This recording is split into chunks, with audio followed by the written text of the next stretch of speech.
President Donald ট্রাম্পের জাতীয় প্রার্থনা প্রত্যাশে অনুষ্ঠান শেষে এবার ওয়াশিংটন ডিসিতে গুরুত্বপূর্ণ এক বৈঠক করলেন বিএনপির ভারপ্রাপ্ত চেয়ারম্যান তারেক রহমানের প্রতিনিধি ব্যারিস্টার জাইমা রহমান।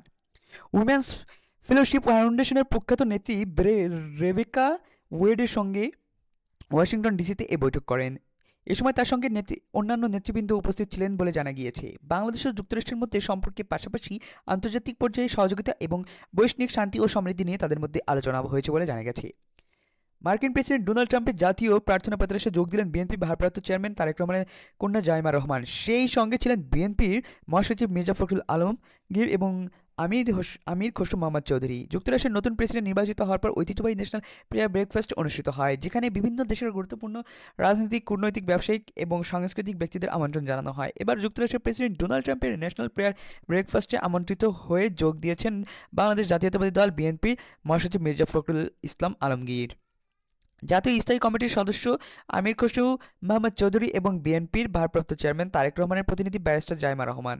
আর এর মধ্য দিয়েই মূলত জাইমা রহমানের রাজনীতিতে অভিষেক হয়েছে বলে মনে করেছেন দলের নেতারা।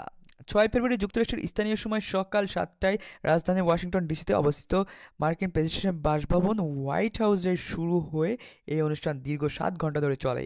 যুক্তরাষ্ট্রের কোনো প্রেসিডেন্ট ক্ষমতা গ্রহণের 100 দিনের মধ্যে বিশ্বের গুরুত্বপূর্ণ ব্যক্তিদের সম্মানে প্রত্যাশ এবং নৈশভোজের আয়োজন করা প্রেসিডেন্ট ডোনাল্ড ট্রাম্প এবং ভাইস প্রেসিডেন্ট যে ডিফেন্স ছাড়াও এই অনুষ্ঠানে যোগ দেন মার্কিন সিনেটের এবং কংগ্রেসের সদস্যদের পাশাপাশি আমন্ত্রিত বিশ্ব নেতৃবৃন্দ, ব্যবসায়ী ও পেশাজীবীরা।